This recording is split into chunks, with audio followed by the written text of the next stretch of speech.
Bonjour, bienvenue au podcast Les Éconos. Mon nom est Christophe Terrien. Et moi, c'est Anthony Glover. Le podcast Les Éconos, c'est un podcast qui parle d'affaires, d'entrepreneuriat, de finances, de tout ce qui entoure l'argent au Québec, dans le monde. On veut parler de plein de sujets. Donc, si jamais vous avez des questions, des sujets qui vous intéressent, n'hésitez pas de vous abonner à notre page, de laisser vos commentaires, entrez en contact avec nous, laissez-nous savoir ce qui vous intéresse. On va essayer de toucher à tous les sujets qu'on peut.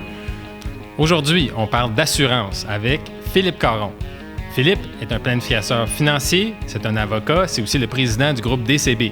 Depuis 20 ans, il a développé une expertise de pointe en planification financière et en assurance de personnes auprès des entrepreneurs, de professionnels et dirigeants d'entreprises de sociétés publiques et privées. Fait que, sans plus tarder, on part ça.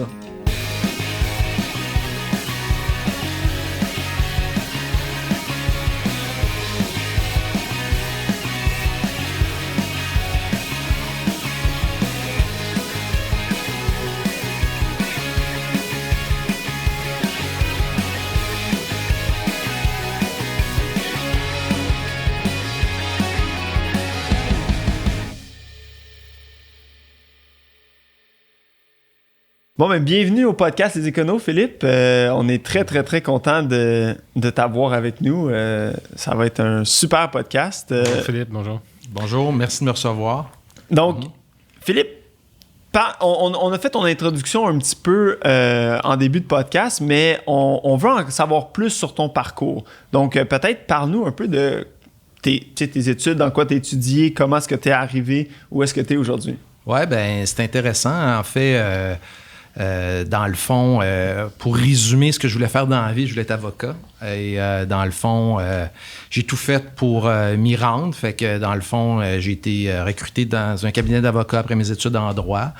Et ça, dès la deuxième année, fait que j'ai pu travailler comme étudiant, puis ensuite comme stagiaire. Puis ce que je me suis aperçu lors de ma première année, où je faisais du litige commercial, que c'était... C'était pas pour moi dans le sens que les procédures, la partie adverse, les juges, tout ça, la paperasse, je me retrouvais pas là-dedans, j'étais pas à mon meilleur. Alors, c'est là que je me suis dit, écoute, peut-être que je pourrais faire autre chose, étudier dans d'autres choses, puis voir. Puis c'est là que je me suis, tout simplement, j'ai fait un diplôme d'études supérieures en gestion à McGill. OK. Puis de là, tout s'est ouvert, là, genre, OK, c'est ça que je veux faire dans la vie, finalement. Et dans le fond, tout ça m'a amené à faire mon cours de planificateur financier, Université Laval, puis finalement... j'ai dit, OK, moi, je bâtis ma clientèle de services financiers. Okay. Et j'ai commencé chez London Life comme conseiller en sécurité financière qu'on appelait des agents d'assurance à l'époque. Okay. Et au bas de l'échelle, là, avec rien. Et puis, ça a super bien été. Ils m'ont tout montré. C'est une excellente école et je pense que c'est une excellente école encore aujourd'hui. Ouais. Puis suite à quoi, après 3 ans de ça, dans mon plan, je voulais travailler dans le secteur d'affaires. Donc, je devais être un courtier indépendant, c'est-à-dire que si on parle London Life, c'est plus une agence exclusive.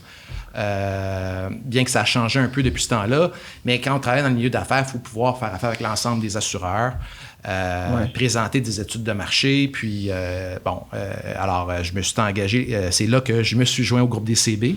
Parfait. Et ça, c'est en 2001. Et puis de là, actionnaire minoritaire, etc., etc. Et finalement, en 2015, j'ai racheté tout le cabinet pour faire une histoire courte. Et là, je le dirige. Nous sommes une dizaine d'employés de soutien, 3 conseillers. Et puis, ça semble peut-être petit, mais pour l'assurance de personnes, c'est quand même gros. Parce qu'habituellement, les gens vont travailler avec... si on veut, un courtier avec 1 ou 2 personnes qui travaillent avec lui. Alors, dans le fond, on est considéré une grosse organisation dans le milieu de l'assurance de personnes. Ouais, OK. Puis comme tu disais un peu, là, pour clarifier, toi, tu fais beaucoup affaire avec les entrepreneurs, les dirigeants d'entreprise, vraiment plus le milieu des affaires plus que le personnel. Les particuliers. Oui. C'est sûr qu'on assure des particuliers. Oui, parce toujours, que dans le fond, si j'ai commencé en 98 à London Life, ça fait comme 23 ans plus que je fais ça. Alors, moi, j'ai vraiment établi, dans le fond, une expertise, dans le fond. Un network de référence qui, ça peut être des comptables, des avocats, tout ça. et qui, eux, travaillent avec des gens d'affaires. Moi, c'est mon expertise première. C'est là que mes connaissances en droit, en gestion, en finance m'aident énormément. Fait que c'est pour ça, dans le fond, c'est l'écosystème que j'ai créé pour travailler dans l'assurance. Donc, c'est ça que je desserre. Mais derrière tout entrepreneur, on a toujours un père, une mère de famille qui a les besoins comme n'importe qui. Effectivement. Fait que dans le fond, on finit toujours par faire un peu des deux. Ouais. C'est ça. Tout entrepreneur, c'est quelque chose que je dis souvent, on fait affaire avec des entreprises, mais les entreprises, à la base, c'est constitué de particuliers. Oui, puis les entrepreneurs bien servis, ils te réfèrent à leurs amis. Fait que, c'est un beau milieu à faire affaire. Puis comment est-ce que, petite question, là, à part, comment est-ce qu'a été la transition quand tu dis que tu as racheté le cabinet? Comment est-ce qu'a été la transition? J'imagine que tu étais déjà dans le portrait. Oui, bien, ça s'est fait. Oui. En fait, tu sais, quand on parle d'une planification, d'une succession d'entreprises par rapport à la relève, nous autres, on est souvent impliqués dans ça. Bon, puis l'assurance, c'est un des outils pour faire ça, mais on l'a vraiment fait au bureau. Okay. Dans le fond, c'est pas une entreprise familiale, mais moi, je suis la 3e génération, si on veut, d'actionnaires. OK. Et ça a commencé en 2003, actionnaire minoritaire. J'ai eu 10, on fait un gel successoral qu'on appelle. Donc, c'est là que je suis embarqué pour 10 %.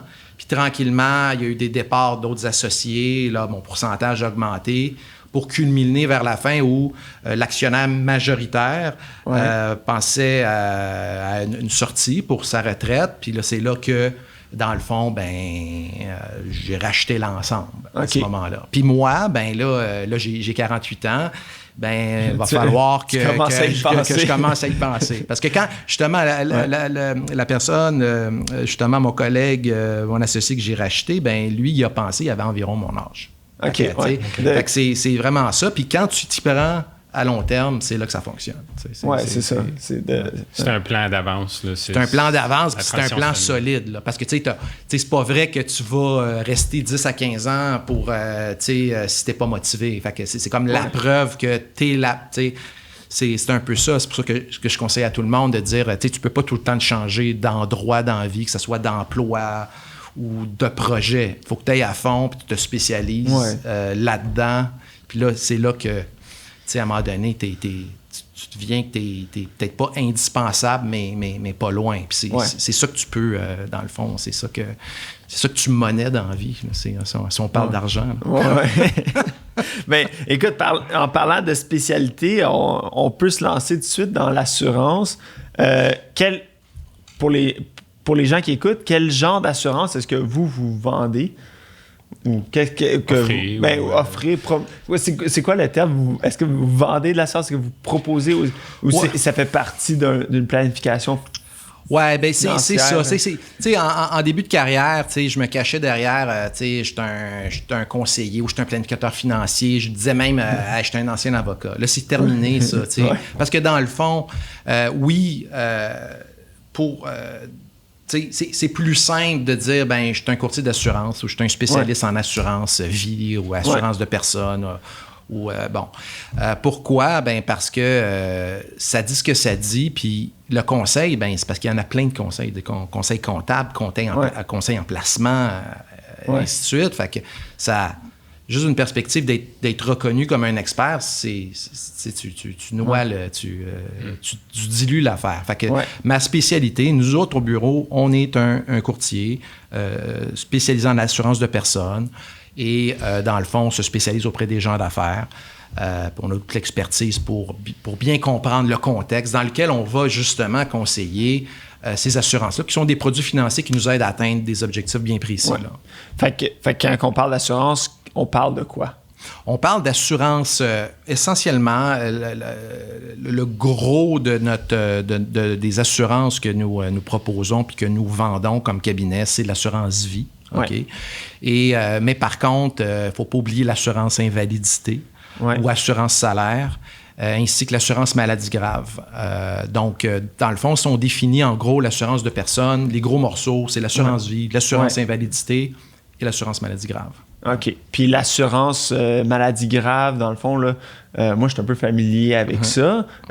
J'en ai même moi, personnellement, là, de ces 3 types d'assurances-là. je suis quelqu'un de de très conservateur, dans le sens que pas de risque, il n'y a rien qui est laissé au hasard. Mais pour les gens qui ne connaissent pas ça, l'assurance maladie grave, dans le fond, c'est, puis corrige-moi si je me trompe, c'est quand qu'arrive un diagnostic X de cancer, une perte d'un membre, puis on parle d'une jambe, un bras, là, pas un membre de la famille, que là, c'est un montant fixe qui va être versé, comme un 25 000, 50 000, peu importe. Puis l'assurance invalidité, ça, c'est plus... tu l'as mentionné un peu, c'est l'assurance salaire là, que tu appelles, c'est qui vient remplacer ton salaire si jamais tu ne peux plus travailler. Pour une raison X ou Y, c'est ça? Oui. Ben, en fait, quand on me demande de vraiment distinguer les deux assurances, la première, celle que tu as mentionnée, l'assurance maladie grave, versus l'assurance invalidité, ben, dans le fond, la façon la plus simple de le distinguer, c'est que la maladie grave, c'est que ton risque, OK, c'est-à-dire que tu touches ta prestation pour laquelle tu es assuré s'il y a un diagnostic. OK? Puis c'est pas mal normalisé maintenant chez les assureurs. Il y a 25 maladies couvertes qui sont pas mal définies de la même façon juridiquement. Ouais. Et c'est ça. Donc, tu as un diagnostic, j'ai un diagnostic, voilà, donc je reçois ma prestation. C'est très simple, c'est facile à collecter, mais il faut juste que tu rencontres la définition. Puis, y a-tu des limites jusqu'à combien? Bien, ça a été longtemps 2 millions, mais là, j'ai vu que certains assureurs font 2,5, 3. Mais c'est pas mal la limite à ce niveau-là. Puis si on regarde, par exemple, l'assurance invalidité, donc l'assurance invalidité, c'est quoi le risque? Donc, ce qui est couvert, c'est l'incapacité de faire ton occupation habituelle. Donc, si ton occupation habituelle, c'est d'être ingénieur, c'est d'être comptable, ben je suis pas capable de... Tu sais, j'ai pas la capacité, exemple, de compléter des états financiers ou de faire des vérifications, ben tu es considéré invalide. Donc, tu vas toucher la prestation tant que cette situation-là va perdurer. Puis c'est quoi le barème qui fait que tu n'es pas capable de le faire? C'est la notion d'occupation, tâche essentielle à ton travail. OK, exemple, là, si moi je suis un électricien, j'ai un accident de moto ou je me fais couper les doigts, là, je peux clairement plus faire mon travail. C'est ça. L'exemple classique, c'est un chirurgien. Chirurgien cardiaque, il se fait passer des skis sur les mains, il perd toute sa dextérité. Je suis plus sûr qu'il est capable d'être aussi efficace dans ses opérations. Donc, il est comme par défaut invalide. Il ne peut plus faire cette occupation-là. Fait qu'on peut même le couvrir juste pour sa profession de chirurgien. Ça va jusque-là. Puis comme gestionnaire, c'est quoi, par exemple, parce qu'on s'entend que c'est comptable. Comptable, ça en prend beaucoup pour que je ne sois pas capable de...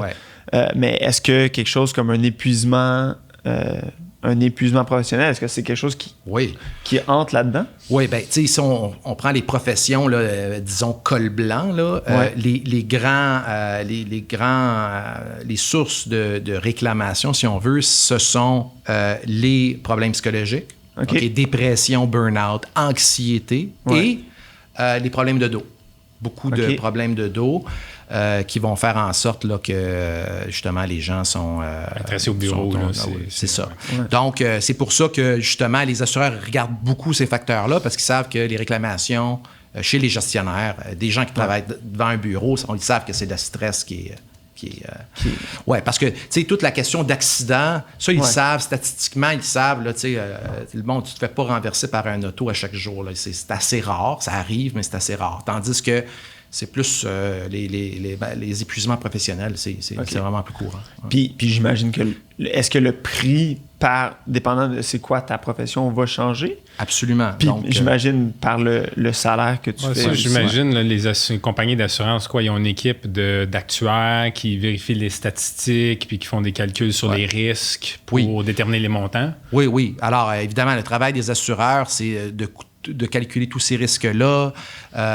Aussi, derrière les assureurs, il faut savoir qu'il y a des réassureurs. Donc, les réassureurs, c'est ceux qui assurent les assureurs. Donc, dans le fond, il faut savoir que il y a beaucoup tout est normalisé dans le fond. Les assureurs ne vont pas assumer tous les risques. Ils vont passer à gauche puis à droite.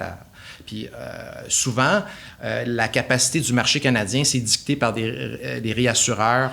Il y en a 4 au Canada. Il y a Munich Re, des trucs comme ça. Mais c'est eux autres pas mal qui vont dicter. Tantôt, on parlait de limitation de 2,5 millions. Mais cette limitation-là, c'est un peu les réassureurs qui décident, OK, nous autres, là, tout ce qui dépasse, on ne le prendra pas. Donc, les assureurs canadiens avec lesquels on transige, ils vont juste offrir ça. OK, je comprends. Fait que c'est ça. Comme par exemple, on parlait d'assurance invalidité, bien, la limite, c'est 25 000. OK. C'est sûr que tu peux aller voir les Lloyds de London, comme dans le fond, tout s'assure dans la vie, puis peut-être qu'à la fin, j'aurais une petite histoire intéressante à ce niveau-là, mais c'est ça. Donc, on a une limite de 25 000, puis pour tes classes de risque, évidemment, le menuisier qui coupe, toujours en train de couper, il y a plus de chances de devenir invalide que, par exemple, je ne sais pas, là, quelqu'un qui était un comptable. Puis parce qu'on entend des fois des histoires de... Puis ça, peut-être c'est ça que tu faisais référence, mais tu sais, des joueurs de soccer qui assurent leurs jambes pour des millions de dollars ou une chanteuse qui assure sa voix pour... Oui, absolument. On dépasse largement le 2 millions. Là. Oui, mais ça, vois-tu, les assureurs canadiens ne feront pas ça. Okay. Là, on est dans le risque, si on veut, le risque spécial. Puis je définis par spécial des trucs qui peuvent pas être normalisés par l'industrie. Ouais. OK? Et à ce moment-là, l'assureur le plus connu, c'est les Lloyds de London. OK. Puis, tu sais, je pourrais peut-être plus tard, parce que je sais pas, c'est très intéressant de savoir comment ça fonctionne. J'ai été comme mêlé à ben non, ben vas-y, lance-toi. Bon. Regardez, parce que là, on est loin de l'assurance vie, de l'assurance invalidité. Absolument. Mais comme par exemple, on a un entrepreneur québécois très connu qui est allé dans l'espace. Okay? Puis je peux en parler parce que ça a fait l'objet d'articles dans la presse. Fait que c'est public. Mais ce qui est arrivé, c'est que notre astronaute en question a investi 37 millions dans son voyage. C'est ça que ça a coûté. C'est ça que la presse... 37,6 millions exactement. Wow. Et ce qui est arrivé, c'est que il y a eu, évidemment, comme dans toute chose, il y a eu à faire un dépôt. Et puis, il y avait une balance. Et la balance était au-delà de 20 millions. Et le problème, c'est que dans ce voyage, quand tu fais un voyage dans l'espace comme ça, lui, il prenait la fusée Soyouz russe. C'est que quand ça part, il n'est pas question qu'on fasse des délais puis qu'on t'attende parce que tu es occupé ou que tu as un problème à régler à la maison. Ou tu es malade ou tu as pogné la COVID. C'est la date. C'est la date, c'est ça part, c'est fini. Alors, il y avait un risque énorme qu'ils perdent une grosse somme d'argent parce qu'ils étaient engagés pour la totalité de la somme. L'idée, c'était de créer un produit à la pièce pour couvrir ce risque de dire, si je ne peux pas prendre le Soyouz, ben ce qui me reste à payer, ça va être couvert. Je vais transférer le risque aux Lloyds. OK. Je comprends, Donc, j'ai un enfant qui décède. Donc, il y a plein de conditions. Un enfant qui décède, ça. Et puis, je suis malade ou il m'arrive quelque chose qui est cardiaque, tout ça. Au moins, bon. Est-ce que le voyage a dû être planifié combien de temps à l'avance? Ah, c'est planifié 1-2 ans. Puis là, c'est de plus... suite à ça, on a même des appels maintenant. Alors, parce que... mon rêve, ça a toujours été d'assurer des grosses affaires. C'était comme la Ligue nationale de l'assurance. Fait que là, j'étais vraiment là. Alors, l'idée, c'était... j'avais déjà développé des contacts avec la Lloyds. Puis là, finalement, c'est comme ça que ce dossier-là est arrivé. Puis, alors, finalement, pour prendre ce risque-là, les Lloyds ont analysé le risque. Là, ils se sont fiés même sur des articles du Paris Match sur comment c'était quoi l'entraînement de notre astronaute québécois, qu'est-ce qu'il avait fait, tout ça. Je pense qu'il y avait eu 225 missions dans le passé. Ils ont pris leur calculette. Mais c'est des risques de cow-boy quand même, parce que on n'est plus dans la loi des grands nombres. 225, c'est même pas un échantillon suffisant pour vraiment tout voir. Mais finalement, ça a pris un certain temps. Finalement, il y a, à la Lloyds, c'est beaucoup des institutions. Puis c'est des syndicats qui vont prendre une partie du risque. Donc, si par exemple, ton risque, c'est 25 millions $, moi, je suis prêt à prendre 5 millions, puis je vais chercher tant de primes. Parce que, dans le fond, je me dis, à tout prix, tu peux avoir tout ce que tu veux. C'est juste une question de prix. C'est ça. Il y a une juste prime, un juste risque. Alors, c'est ça. Et puis, finalement, pour une prime quand même énorme, on a pu l'assurer. Dans le fond, la prime, elle doit être dans les millions, là, au final, non? Tu comprends. C'est ça. Mais c'est sûr que pour la personne qui va dans l'espace, payer une couple de millions pour sauver son 20 millions, si jamais il arrive quelque chose, c'est quand même winner overall. Ben, c'est win overall, puis tu sais, comme le million pour lui, tu sais, c'est peut-être, tu sais, comme 1000 piastres, là, tu sais. Fait que, tu sais, dans le fond, tu sais, on est habitué de payer 1000 piastres pour des affaires, là. Hein, des chars, des maisons, pis tout. Mais justement, parlons à plus petite échelle maintenant. C'est une histoire super intéressante. C'est pour ça que tu parlais des voix, tu parlais de ci, tu parlais de ça. Ben, c'est toute la démarche que je vous ai expliquée, c'est comme ça que ça se passe. Tout est assurable, mais ça va être... Puis ça prend quelqu'un, c'est pas moi qui s'est rendu là, mais c'est quelqu'un qui se rend dans The Box, c'est l'édifice de la Lloyd's. Ouais. Puis là, il y a plein de monde, puis tu rentres dans des bureaux, puis là, il y a du monde qui sont prêts à prendre des risques, puis ça se fait comme un peu sur la gueule, là, sérieusement. OK. Comme un peu sur le marché boursier où ils bident sur moi je prends ça. Oui, c'est comme ça. C'est super intéressant. Puis anciennement, c'était pas des institutions, c'est des aristocrates. C'est un peu les Anglais qui ont inventé comme la notion d'assurance, surtout pour les bateaux qui traversaient la Méditerranée, tout ça. Et puis, c'était des aristocrates très riches qui s'enrichaient plus. C'est ça. C'est un peu un petit peu de gambling. Exact. Ah, cool. Fait que, ben, écoute, en termes, assurance vie, là, moi, je suis quelqu'un, je veux aller chercher une assurance vie. À quel moment est-ce que je dois prendre une assurance vie? Je pense que, l'assurance vie, je pense que les gens savent un peu c'est quoi, là. Je pense qu'on n'a pas besoin de l'expliquer. Mais moi, je pense que la plupart des gens, corrige-moi si je me trompe, mais la plupart des gens, à travers leur emploi ou leur travail, vont avoir d'assurance vie ou... Oui, à moins... Oui, exactement. Dans les emplois, tu vas en avoir, mais si tu es à ton compte, comme moi, tu sais, à quel moment est-ce que je vais... Ou tu sais, si tu n'en as pas avec ton emploi, à quel moment est-ce que tu dois aller... C'est quoi un bon moment pour aller chercher l'assurance vie? C'est quoi l'élément déclencheur qui fait, OK, là... faut que j'y aille. Ouais. Ben, tu sais, peut-être faire une distinction. Dans le fond, on parlait, j'ai de l'assurance chez mon employeur, versus j'ai de l'assurance individuelle. L'idée, c'est que la grande distinction à faire, c'est que d'un côté, l'assurance d'employeur, c'est un peu comme une chemise. Tu rentres chez l'employeur te donne une chemise, mais si tu quittes l'entreprise, réorientation de carrière, tu remets ta chemise. Ouais. Donc, dans le fond, la protection a été un peu prêtée. Okay? C'est pendant que tu es pour ton emploi. Versus une protection individuelle. Donc, j'ai ma police à moi. Donc, c'est pas une assurance. L'assurance collective, le client, le propriétaire, c'est l'employeur. Ouais. Ton nom, tu as juste un petit certificat. Tandis que la police individuelle, c'est toi qui es écrit sur le contrat. Fait que c'est ta police. Donc, c'est ta peau. La peau, elle tue partout. Donc, ça, c'est une distinction importante pour deux choses. D'abord, on ne sait pas ce que l'avenir nous réserve. Et aussi, souvent, l'assurance collective n'est pas suffisante par rapport aux besoins qu'on pourrait avoir. L'autre facteur, c'est que notre état de santé peut changer du jour au lendemain. Donc, ce qu'on oublie souvent quand on parle d'assurance de personnes, c'est que les assureurs sont intéressés à nous assurer si on est en santé, quand ça va bien.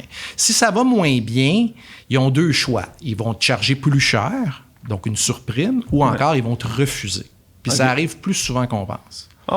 Alors, quelqu'un qui mise tout sur le collectif, en se disant, OK, pour moi, c'est suffisant, s'il développe un problème de santé, puis là, il y a une réorientation de carrière, quand il va arriver, ils vont m'appeler, on va passer à travers le processus de tarification, puis on peut arriver avec des résultats moyens, là, à ce niveau-là. Fait que dans le fond, le gamble, c'est un petit peu de dire, OK, soit j'attends, j'ai pas besoin d'assurance vie maintenant, fait que j'attends, donc toute cette période de temps-là que je paye pas d'assurance vie, j'économise, mais versus, là, ça va me coûter moins cher si je le prends maintenant. C'est un petit peu un gamble tout le temps de dire, à quel moment, c'est quand le bon moment. Oui, mais tu sais, ce gamble-là, pour m'être posé la question, parce que c'est une question classique, ça fait 20 ans qu'on me la pose, fait que j'ai juste analysé la situation, puis je me suis dit, OK, la seule façon de sauver de l'argent en assurance vie, c'est pour une couverture temporaire. Donc, quand tu loues une couverture, c'est sûr que quand tu loues quelque chose, il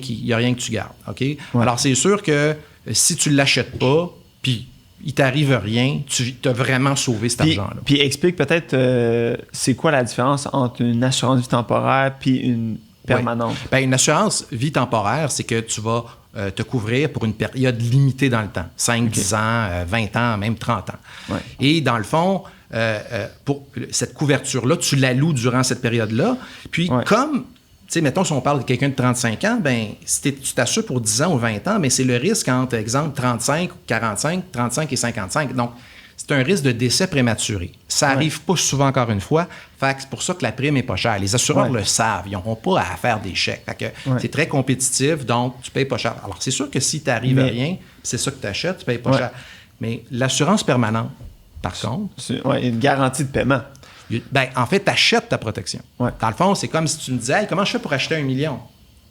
Ben, achète une assurance. Ben ouais, mais là, comment ça marche? Ben, quand tu vas décéder, l'assureur est obligé de te donner 1 million.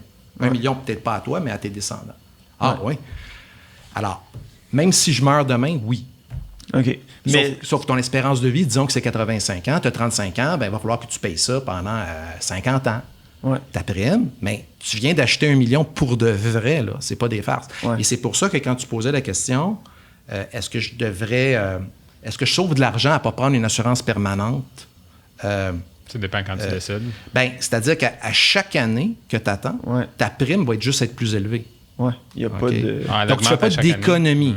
Oui, puis selon les âges, parce que les courbes de mortalité sont différentes, mais tu sais, je veux dire, ça va changer entre 4 et 6 % d'augmentation par année sur ta prime.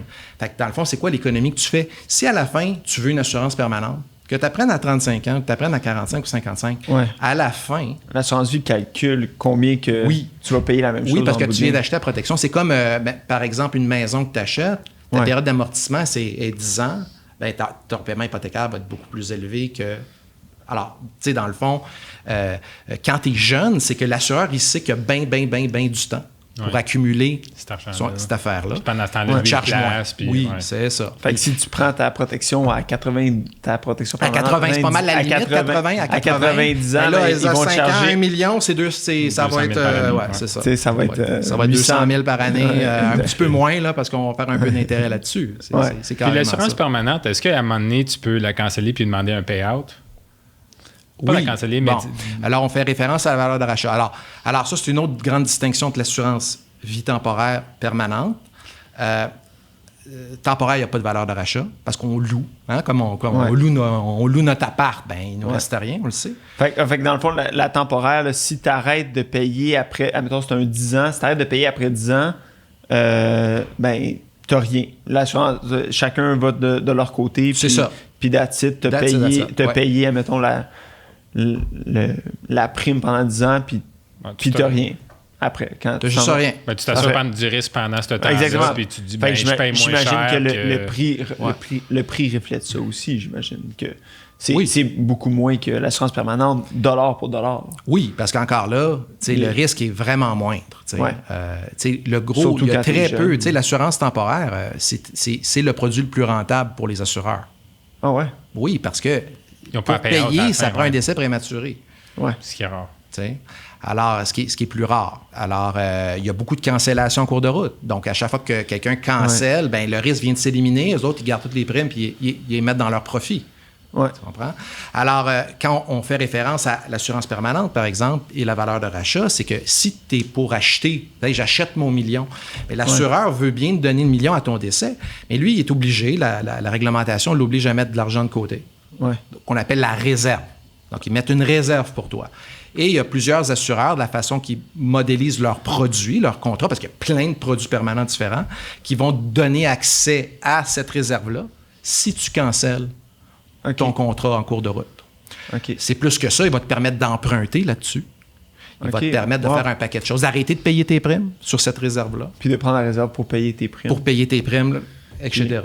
Mais j'imagine que ça a un impact sur le montant que tu reçois quand tu décèdes. Évidemment, rien ne se crée, rien ne se perd. Donc, c'est ça. C'est juste que le fait d'accumuler de l'argent dans cette police-là, l'idée initiale, c'est de la laisser à tes héritiers, à ta succession pour un paquet d'objectifs. Mais en cours de route, ça peut t'aider financièrement, toi, individuellement, si tu as des besoins d'argent. C'est le seul argent qui te reste dans l'envie, mais au moins, tu auras fait cette espèce d'épargne forcée-là. Et la complexité des produits permanents, c'est qu'il y a certains produits où c'est l'assureur qui gère tout ça pour toi. Avec toute l'expertise qu'ils peuvent avoir. Et d'autres, cette réserve-là, c'est toi qui la gères. Donc, tu peux la placer. Tu peux te planter, tu peux avoir un succès, mais tu peux te planter. Puis ça, c'est arrivé beaucoup, la bulle technologique, ce type de produit qui te permettait d'investir toi-même la réserve. Bien évidemment, ça fait des dommages parce que la réserve, tu l'as Tu l'as brûlé. Ouais. Puis la crise financière 2008, c'est arrivé aussi. OK. Alors, c'est pour ça que, suite à la crise financière, la préférence des clients maintenant, c'est de laisser plus ça dans les mains Des assureurs. Ouais. OK. Ah. Tu laisses gérer le risque par les gens qui sont habitués à gérer les risques. Oui, puis tu sais, je pense que l'expertise historique en placement vient des assureurs. Tu sais, on est habitué aux banques, parce que les banques avaient beaucoup de moyens de mettre en valeur, surtout dans les années 80, c'était les REER, tout ça, mais ça fait comme peut-être 200 ans que les assureurs sont dans cette business-là au Canada. Fait que dès que tu as des primes, la question suivante, c'est que comment je l'investis. Ouais. Alors, ça fait très, très, très longtemps qu'ils se posent des questions comment bien investir l'argent. Donc, les assureurs ont une expertise financière en placement gigantesque. OK. Puis, mais si je reviens un peu à la base de dire, OK, mais là, à quel moment est-ce que je prends mon assurance? Tu sais, je suis un jeune, j'ai pas d'enfant, j'ai peut-être une blonde, mais je suis pas marié, j'ai pas de... Moi, je pense que la plupart des gens, ça va être quand ils vont avoir une maison ou une hypothèque ou des dettes. Ou parce que si tu meurs, écoute, le 1 million, ça va à qui tes parents? Ça... Bon, on peut être d'accord ou en accord ou en désaccord, mais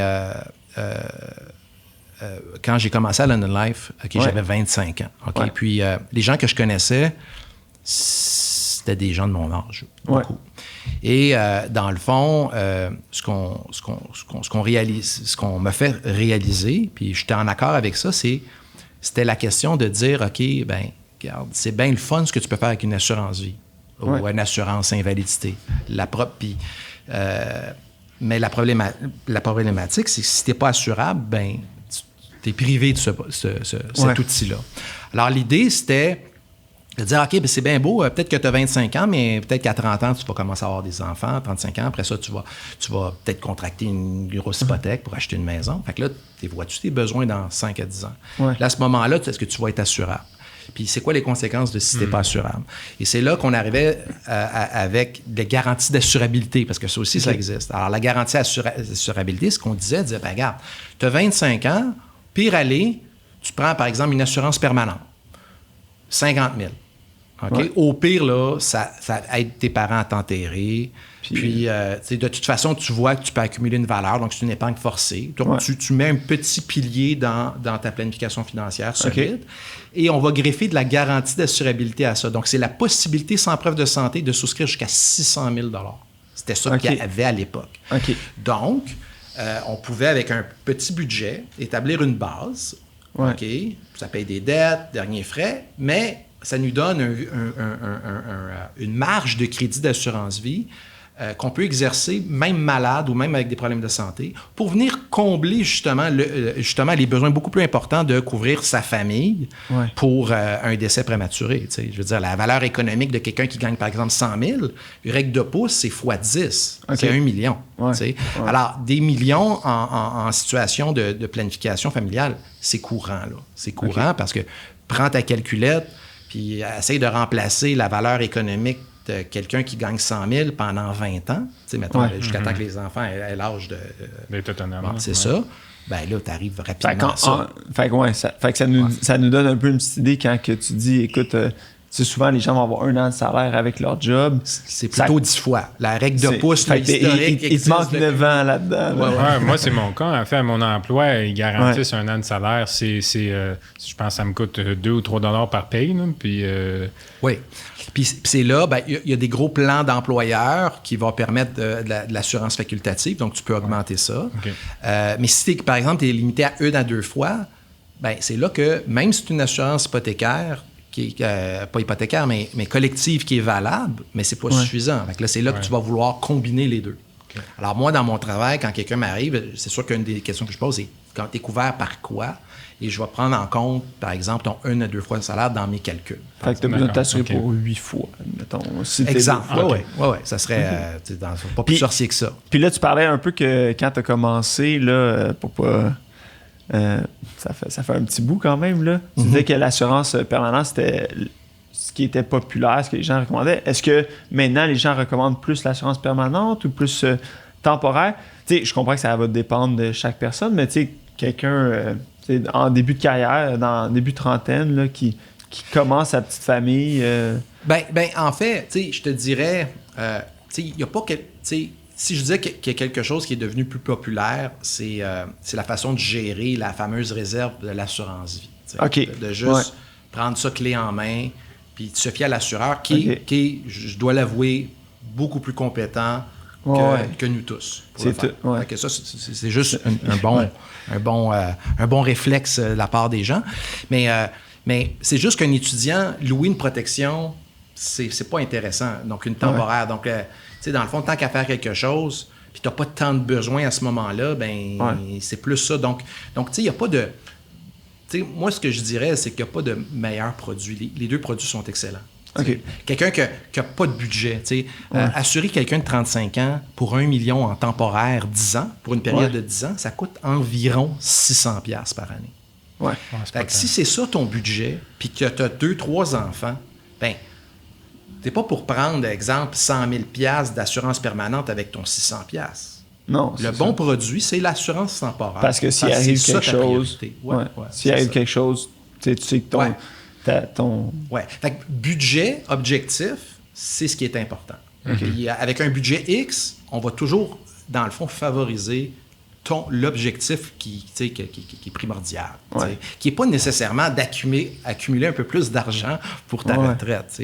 Non, alors, c'est ça. C'est d'assurer au cas où qu'il arrive un accident. Si toi, tu es la personne dans la famille qui gagne, qui provide pour la famille, ou si les enfants ont des projets, ou si... Peu importe, tu imagines, tu veux couvrir ça. Puis quand tu fais ton calcul de... Puis qui est bien différent d'un entrepreneur qui a accumulé plein d'argent. Et ça, c'est un autre sujet qu'on voulait parler aussi, là, de quelqu'un qui se lance en affaires, qui a une entreprise, une PME de 10 employés. Tu as, exemple, un programmeur là, qui serait bon. Comment est-ce que les gens font pour...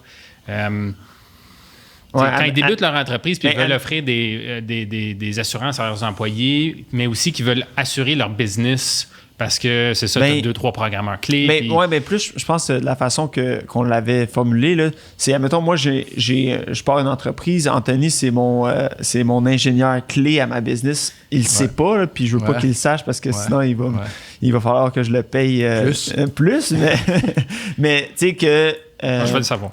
Mais que sans lui, écoute, la business... la business tombe à l'eau. Si lui meurt demain matin, c'est lui qui a inventé mon produit, c'est lui qui connaît le produit. Moi, je suis juste le comptable en arrière qui tient les ficelles. Est-ce que je peux assurer la vie d'Anthony pour mon entreprise? Oui, tu peux assurer la vie d'Anthony pour ton entreprise. C'est ce qu'on appelle la notion très importante en assurance, l'intérêt assurable. Donc, si tu as un intérêt assurable, c'est-à-dire l'intérêt assurable, comment tu peux traduire ça? C'est est-ce que la perte d'Anthony te crée un dommage? Si la réponse c'est oui, tu as un intérêt assurable. Puis est-ce qu'Anthony a quelque chose à dire? Est-ce qu'il a besoin de mon consentement? Toujours. Donc, c'est notre fameux code civil, on en revient au droit. Le code civil oblige le consentement de l'assuré. Je peux pas, moi, prendre une police d'assurance-vie sur n'importe qui. Là. Absolument pas. Absolument pas, parce que ça donnerait des bonnes idées aux Hells Angels. C'est ça, j'allais dire. Exactement. L'autre chose qui est intéressante, c'est que, souvent... mettons que tu assures à Anthony, personne clé, tout ça. Anthony s'en va, vous vous chicanez. Est-ce que tu as le droit de maintenir sa police sur lui? La réponse, c'est oui. Par contre, est-ce que tu as le droit de me la vendre? Parce qu'on peut vendre des contrats d'assurance, on peut se les transférer. La réponse, c'est non. Est-ce qu'on peut la vendre à Anthony? C'est non, à moins qu'Anthony dise oui. OK. Je comprends. Donc, à chaque fois qu'il y a un transfert, l'assuré doit signer. Tout le temps. OK? Donc, l'assuré, le code civil, le législateur a voulu protéger la dignité de l'assuré, là, comme c'est pas vrai là, que les gens vont bider sur ma vie. Ça serait intéressant, mais je pense que ça serait super éthique. Puis ma question de comptable, quand tu dis on a besoin de 10 ans de salaire, c'est ton salaire avant ou après impôt? En fait, on pourrait dire... ça dépend. Ça dépend qu'est-ce que tu veux couvrir. On pourrait dire... moi, je te dirais brut, là. Parce que, ça dépend de plein de facteurs. Ça dépend de combien de pourcentage. On dit, là, l'idée, c'est de remplacer ton revenu à 60-70 %. Il y a comme, tu sais, comme, mettons que tu as une famille, ben, il y a 30 à 40 % que tu prends pour toi. C'est ton coût de vie à toi. C'est ta voiture, ton linge, ta bouffe, tout ça. Mais le reste, quand tu analyses tout ça, ça bénéficie aux enfants, conjoints, conjointes, etc. Maintenir le mode de vie. Puis L'autre affaire qui a changé beaucoup, on parlait, je veux dire, ça a changé maintenant. Les montants sont absolument les mêmes, tant pour le conjoint que la conjointe. Puis quand j'ai commencé en 2018, c'était comme pas comme ça. Puis tranquillement, à peu près tous les gens sur le marché du travail vont s'assurer grosso modo pour les mêmes montants, à moins qu'il y ait une grosse disparité d'un côté ou de l'autre. Oui, parce que, c'est pas, je comprends que c'est pas toujours la réalité, mais l'idée, c'est que, monsieur ou madame vont faire à peu près le même salaire. Ça arrive, je veux dire, en moyenne, ça arrive souvent là, que ça. C'est pas mal la même chose. Moi, j'ai une autre question aussi, justement, par rapport aux impôts. Je suis sûr que Christophe sait déjà la réponse, mais les prestations, si jamais on reçoit des prestations d'assurance vie, je décède, ma conjointe, mes enfants reçoivent, est-ce que ça, c'est imposable? Oui, tu veux dire la prestation de décès? Oui. Mais est-ce que quelles prestations d'assurance sont imposables en termes d'impôts? OK, le principe général, c'est que quand tu payes une prime et que tu ne la déduis pas, OK, la prestation capital décès, prestation d'assurance invalidité, donc un paiement mensuel, un bénéfice mensuel, ou encore notre maladie grave, une somme forfaitaire, est non imposable. OK. Fait que dans le fond, si tu prends 10 ans de salaire brut, puis que tu as. Ça te donne 1 million. Ouais. OK. Puis là, après ça, si tu l'amortis sur 20 ans, c'est ça qui va remplacer. Puis là, c'est là que, pour ceux qui ont étudié plus en finance, on sait que si tu prends une hypothèse de 3 % de rendement versus 5, si tu mets l'impôt là-dedans, ça peut varier sur 20 ans. Ça peut faire fluctuer beaucoup ton montant là, Alors, mais je dirais plutôt, la règle du pouce, c'est ton brut fois 10. Mais on s'entend, là. Tout ça se calcule à la scène près, là, si quelqu'un en ressent le besoin. Ouais. Non, mais c'est juste de donner une idée aux gens, de dire, écoute, moi, j'ai besoin de combien d'assurance? J'ai-tu besoin de... parce que, puis moi, ça m'est arrivé quand que je me suis assis avec mon conseiller financier, puis il m'a dit, je dis, faut que je prenne... Il dit, tu veux une assurance de combien, puis il m'a pas demandé ça de même, mais de dire, je sais pas combien j'ai besoin, Puis c'est ça la question que tout le monde se pose, j'ai besoin de combien? Ça serait facile de dire... ça doit dépendre aussi de l'état financier des gens, si les gens ont peut-être des sommes accumulées ou des épargnes ou au contraire, qui n'ont pas d'épargne, qui ont beaucoup de dettes. Oui, non, c'est ça. Puis un bon parallèle, c'est de se dire, là, les gens sont moins émotifs par rapport à l'assurance vie, mais il y a un temps, comme les gens, je te dirais en général, même il y a 20 ans, moins à l'aise de parler de ça. Là, les gens font plus la part des choses. Oui, l'assurance vie, ça n'a pas besoin d'être tout le temps émotif. Là. Oui, on prend de l'assurance vie parce qu'on aime nos proches. On veut que ça se passe bien pour eux si jamais on n'est pas là. Mais on le regarde plus d'une façon financière. Puis l'idée, c'est si on veut vraiment faire la dichotomie entre vraiment l'émotion puis le côté financier de la chose, c'est que si on avait une machine qui produisait 100 000 $ à la maison, est-ce qu'on prendrait un contrat d'entretien? Oui. Définitivement. Moi, c'est sûr que je le prendrais. Je veux que ma machine, elle me produise 100 000 $ par année. Je veux qu'elle soit tout le temps bien huilée.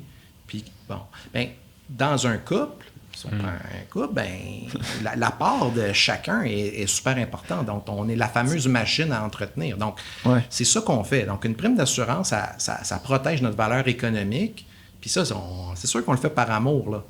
Mais c'est ça. Moi, c'est comme ça que je le présente, puis c'est comme ça que je le comprends, là.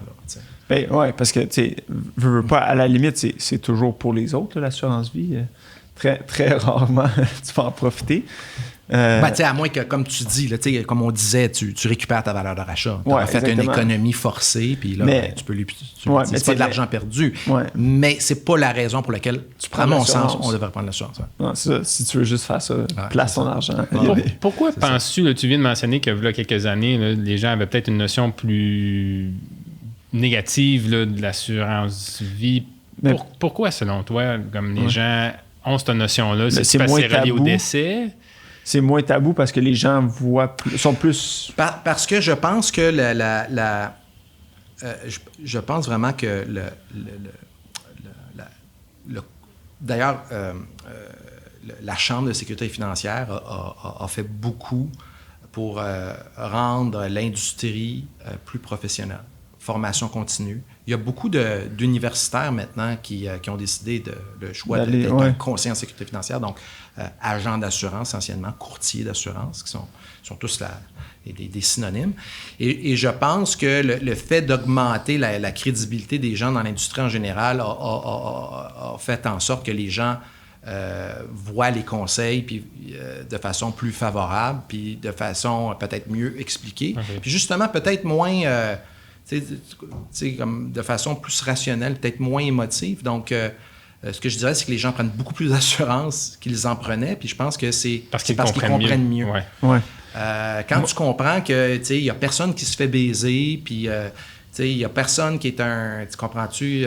Non, c'est tout des calculs. A une réputation comme à conserver, comme...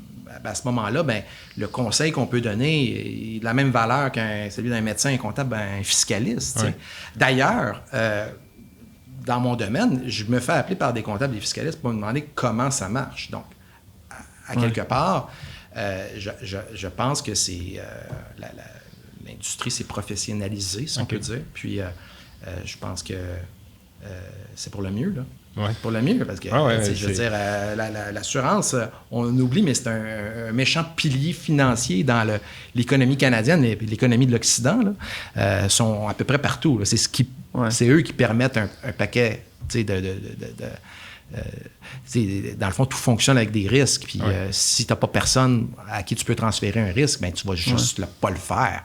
Alors, les assureurs sont vraiment tant en assurance de dommages qu'en assurance de personnes. Là, puis tu parlais un peu de réputation, que je pense que la réputation des courtiers d'assurance s'est améliorée. Mais moi, j'avais une question un petit peu liée à ça, dans le sens... Quand on choisit notre compagnie d'assurance, parce que tu disais qu'il y a 4 assureurs d'assureurs, là, je ne sais pas c'est quoi le terme. Des réassureurs. Des réassureurs, exactement. Est-ce que y a-t-il des avantages d'aller avec une assurance ou une autre? Y en a-tu qui sont plus chiens, ils vont aller essayer ils vont moins payer à la fin, vont plus aller creuser, ou il y en a-tu qui font faillite OK, OK, bon. Parce que ta question est super intéressante parce qu'elle touche plein de points. Je te dirais, bon, d'abord, tu dis, OK, est-ce que le nom de la compagnie d'assurance est important? Après ça, tu fais référence au produit, OK? Ouais. Puis ensuite de ça, peut-être juste aborder ces 2 points-là. D'abord, les compagnies d'assurance, c'est réglementé. Ouais. Je peux dire que... la solidité financière de à peu près tous les assureurs qu'on voit au Canada, c'est très solide. Ouais. C'est sûr qu'il y en a des plus solides que d'autres, mais je veux dire, tu n'as pas de licence de vendre de l'assurance au Canada sans avoir fait tes devoirs puis démontrer une solidité financière impressionnante qui est vérifiée de toute façon par le superintendant des institutions financières, des actuaires, etc. Donc, c'est une industrie très sérieuse. Puis aussi, il y a même un assureur, un système d'indemnisation qui assure les compagnies d'assurance pour des cas de faillite. Les cas de faillite, il n'y en a pas. Il y en a eu une, c'est la Confederation Life en 1988. Ça a été une grosse faillite, une des seules ou la seule, à mon sens. Puis, dans le fond, tous les assurés, tous les bénéfices ont été payés rubis sur ongle. OK. Puis si, par exemple, une compagnie d'assurance a plus de difficultés, ce qui a été le cas de AIG à un moment donné, crise financière et tout, ils se font racheter par les autres. Okay. Ouais, parce qu'ils ont des contrats d'assurance qui vaut quand même quelque chose. C'est exactement ça. Donc, je dirais, de dire, là, assure-toi pas avec tel ou tel assureur parce que c'est une bénierie pour des montants, comme des montants normaux, 1 million, 2 millions, parce qu'on peut comprendre qu'on peut se rendre, la capacité maximum en assurance vie, c'est 167 millions. C'est sûr que tu vas être obligé de faire avec plusieurs assureurs ou des gros assureurs. Ouais. Mais pour les besoins normaux, il n'y a pas vraiment de... Bon. Là où ils vont se distinguer, les assureurs, c'est pas tant au niveau de leur solidité, bien qu'eux autres, ils mettent ça de l'avant. On est les plus gros, donc fais affaire avec nous. Ouais. En pratique, les gens aiment ça. Mais est-ce que je paierais vraiment plus pour ça? Personnellement, non. Ouais. Par contre, souvent, les gros assureurs ont des produits plus performants. OK.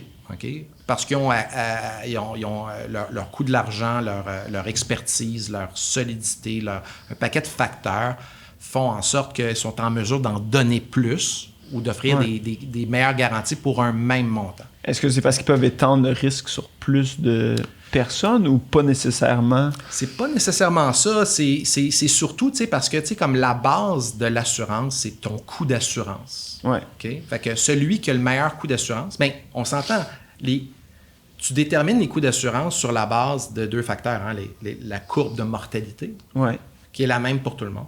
Puis après ça, ben, ta capacité financière de gérer tes primes. OK. Fait que tout le monde utilise les mêmes calculs pour les courbes de mortalité. Fait que ils savent qu'il y a un coût là. Mais après ça, comment tu performes au niveau de toutes les primes que tu récoltes de tes clients, là, tu peux en remettre plus à tes clients. Fait que tu peux être plus performant. OK, c'est beaucoup plus une question de dire comment est-ce qu'on est bon en finance qu'en assurance, parce qu'assurance, c'est les mêmes, comme tu dis, c'est les mêmes chiffres, tout le monde a les mêmes chiffres. Oui, c'est ça. Puis, si tu veux assurer, comme par exemple, si on veut assurer quelqu'un pour 50 millions, par exemple, ben, c'est sûr que tu élimines un paquet d'assureurs. Il y a peut-être 4-5 assureurs seulement qui peuvent faire ça. Oui. OK. Alors, pourquoi? Parce que les autres n'ont pas la capacité financière de prendre un risque tel. Pourquoi? Parce que si tu assures quelqu'un pour 50 millions, bien là, il faut que tu commences à mettre des réserves. Ouais. C'est très dispendieux. Alors, leur structure de capital ne leur permet pas. Fait qu'eux autres, les autres, c'est maximum 10 millions, maximum 20 millions. Parce que veut pas, tu sais, oui, tu dis 50 millions, eux autres, ils vont rentrer dans leur argent en bout de ligne. Mais tu sais, si la personne meurt demain matin, elle a juste payé comme un mois de prime. Oui, là. Fait qu'il faut que tu sois capable de payer. C'est ça. Les chances sont basses, mais c'est ça peut si ça arrive, j'imagine qu'il y a des règles qu'ils ne vont pas te laisser prendre. Oui, puis il y a les réassureurs derrière aussi, toujours. Ils sont toujours là, les autres. Mais, on ne les voit pas, mais ils sont toujours là. Exactement. Ah, OK, cool. Fait que dans le fond, tu peux aller avec n'importe quelle assurance. Dans le fond, ça va aller avec la prime, le prix de la prime. Fait que n'importe. Ce que je peux conseiller aux gens, c'est dans le fond, les chiffres parlent. Okay? Si, par exemple, tu fais une analyse financière des primes versus les garanties que tu peux, dans le fond, calculer ou voir, à un moment donné, il y a quelque chose qui va sortir de ça. Là. Okay. Ça peut être un meilleur rendement pour une même prime, avec en comparant des oranges avec des oranges. Donc, si tout est garanti dans ton contrat, ben, quand lui, il m'en donne plus. Ça devrait être... on devrait tous privilégier ça. Ensuite de ça, oui, le nom de la compagnie d'assurance. Mais si c'est pas la plus grosse au monde ou la plus grosse au Canada, c'est vraiment pas important. Ouais, t'as mieux de magasiner Merdé en premier. Oui. Après ça, ben, tu sais, tout dépendant de pour combien tu es assuré. Tu sais, c'est ça. Tu vas. J'imagine ils ont toutes leurs petites différences là, de dire ben nous autres on va donner tant, puis cette petite il y a plein d'options là, pour l'avoir fait. C'est comme ça que les assureurs se distinguent en eux, mais essentiellement, ils vendent tous la même chose. Mm-hmm. Ouais. Est-ce que, moi je suis pas tant au courant, est-ce qu'ils font une enquête sur toi? Est-ce qu'il y a un questionnaire? Est-ce qu'ils regardent tes habitudes de vie? Si toi, tu es une personne en santé, là, puis que le reste, vraiment, tu dis, écoute, moi je fais du vélo, je fais pas beaucoup d'auto par année, je prends pas l'avion souvent. Est-ce que tout ça c'est pris en compte quand ils analysent son dossier? Super bonne question. Oui.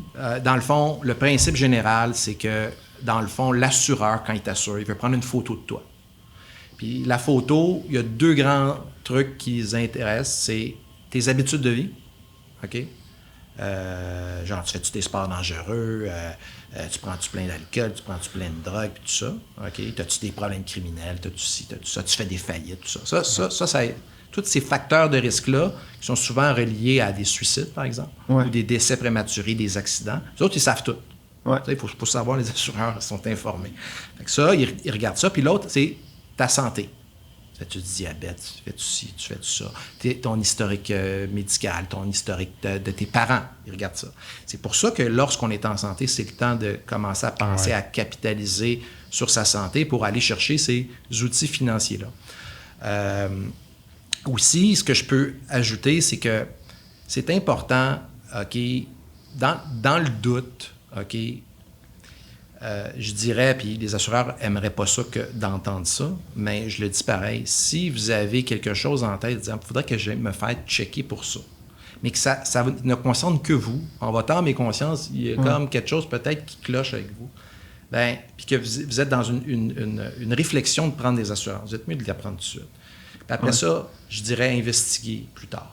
Oui, parce que si tu te fais diagnostiquer sur quelque chose, c'est sûr que si tu vas aller t'assurer après, bien, ça va coûter plus cher. Il n'y a pas de danger. Il n'y a pas de danger parce que, dans le fond, c'est sûr qu'un assureur, c'est pas ce qui se passe dans notre tête, puis c'est peut-être même pas fondé. Mais dans le doute, je m'abstiendrais, puis je prioriserais le fait, OK, bien, je suis bien assuré là, avant de dire, OK, là je recommence tout, puis je me prends en santé, puis je vais voir tous les spécialistes du monde. Là. C'est peut-être une bonne chose de juste dire, OK, je vais peut-être m'assurer. C'est sûr que l'assureur, lui, il va te prendre ton poids, il va checker ton sang, il va checker ton urine. Puis souvent, on va découvrir des choses. T'sais, comme j'ai annoncé il y a 2 mois que quelqu'un avait probablement cancer de la prostate. Puis finalement, il est en suivi, puis il va commencer une chimiothérapie. Ça arrive, là. Puis ça, c'est dans le sang qu'on a su ça. Puis ça, il n'aurait jamais pu le prévenir. OK? Mais il y a des fois, il y a des gens qui vont chercher des diagnostics, puis après ça, ben, on a des grosses difficultés à les assurer. Un cas typique, c'est je ronfle, je dors mal. Ben, l'apnée du sommeil, c'est surprimable. OK? Il faut avoir maîtrisé la machine, l'avoir supporté 10 ans avant de revenir à un taux normal. Parce que, il y a des conséquences à l'apnée du sommeil. Fait que, tu sais, peut-être avant d'aller visiter les cliniques du sommeil, puis tu as besoin d'assurance, bien, comme. Attends pas d'avoir ton diagnostic de cancer. C'est ça, tu sais. Fait que, tu sais, encore là, les assureurs ne seraient pas contents de m'entendre parler, mais à quelque part, tu sais, c'est un conseil aux assurés là, qu'on donne ici. Non, mais j'imagine, de toute façon, les assureurs doivent te demander d'aller voir un médecin et faire un check-up normal. Ben non, pas nécessairement. Moi, c'était un appel téléphonique, dans le fond, qui me demandait, puis il disait, t'as-tu fait des tests t'attends-tu des résultats pour des tests que t'as fait? Puis écoute, j'avais rien, fait que j'avais pas besoin de...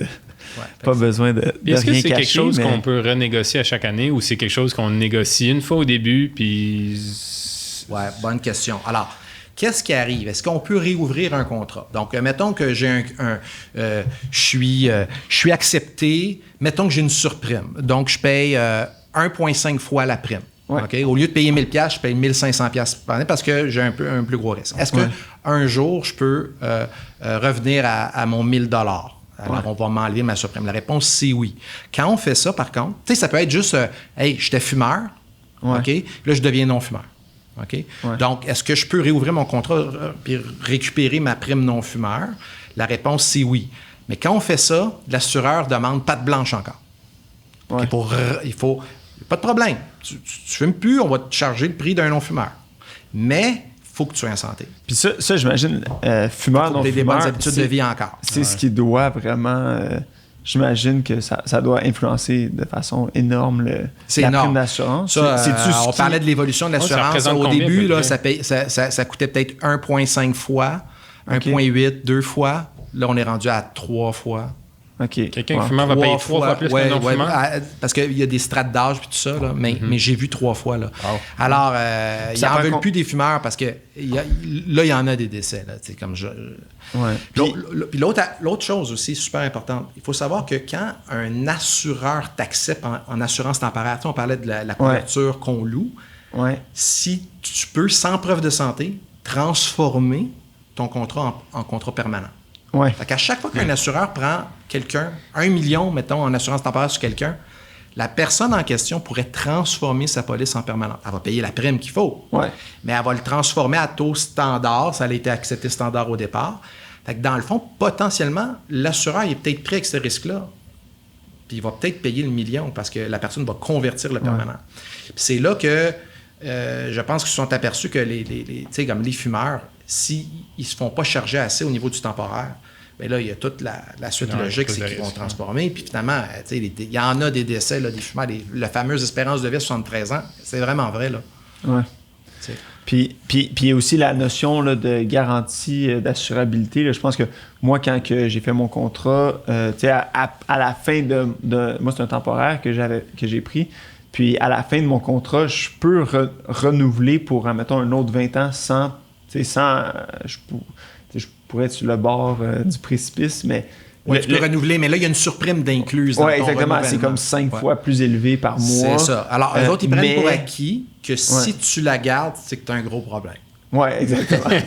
Mais... Non, tu la renégocierais avec un autre assureur ou le même assureur au taux du marché. Ouais. Mais c'est intéressant, comme tu disais, un peu de... Peut-être ça vaut la peine de le prendre tout de suite parce que si tu as un diagnostic de cancer, peut-être que le 5 fois, même si c'est cher...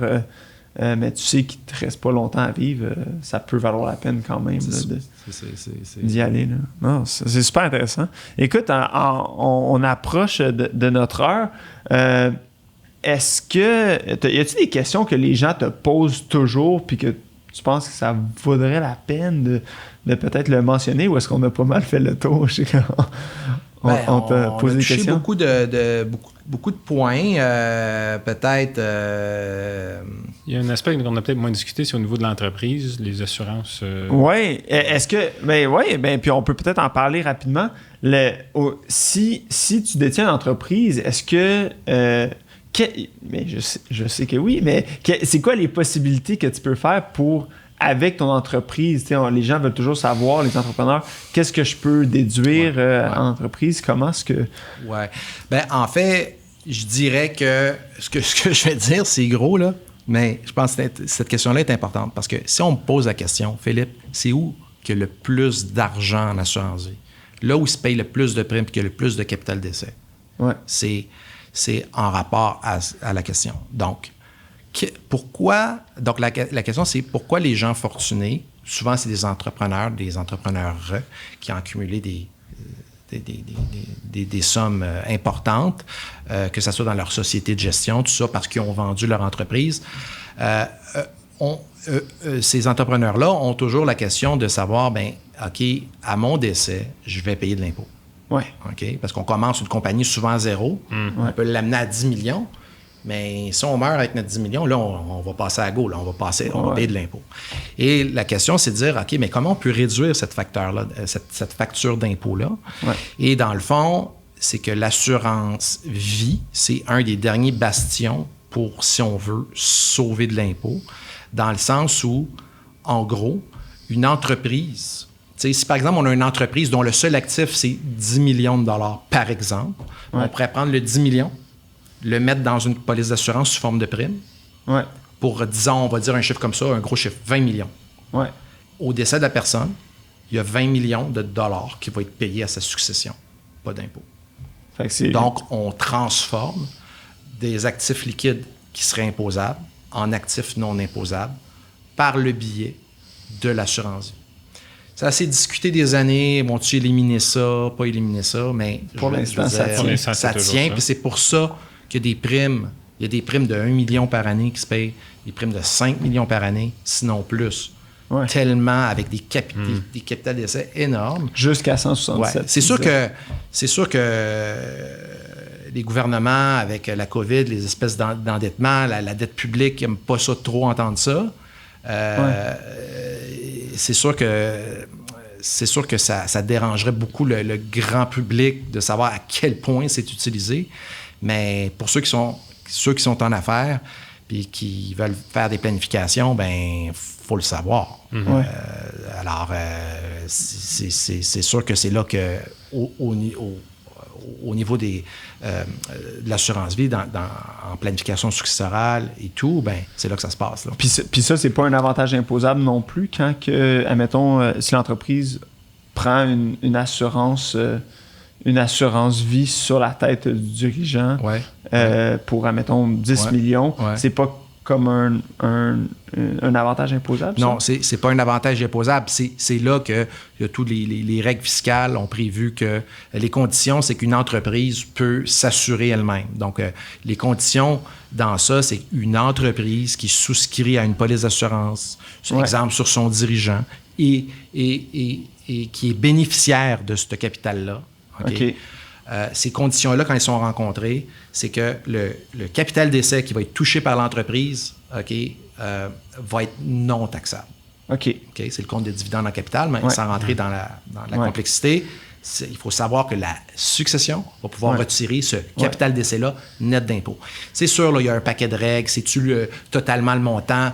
C'est pas tout à fait ça, mais pour notre public, je pense que c'est ça. De façon générale. De façon générale, en gros, c'est comprendre l'idée. L'idée est pas mal ça. Ouais. Ah, ben écoute, non, c'est ça, c'est super intéressant. C'est quelque chose que...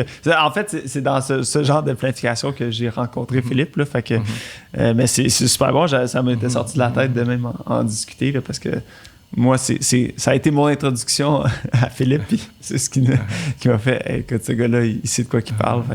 Fait que non, mais c'est super, super intéressant. Puis si les gens ils ont des questions, puis ils veulent te rejoindre, puis ils veulent faire affaire avec toi, Philippe, c'est quoi les meilleures façons de te rejoindre?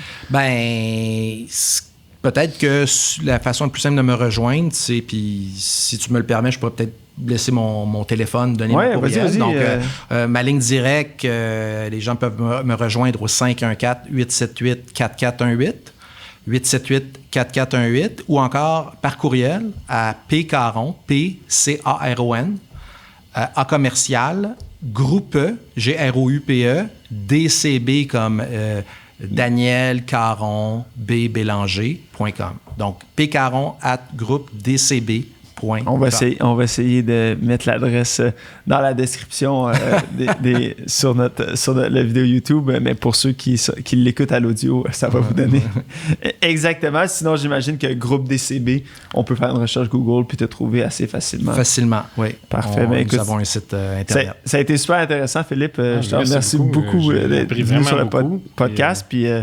on vous souhaite tout le monde une belle soirée, une belle journée ou une belle fin de semaine, dépendant de quand est-ce que vous allez écouter ce podcast-là. OK. Ben merci pour vos questions. Merci pour votre intérêt. Merci. Vraiment apprécié.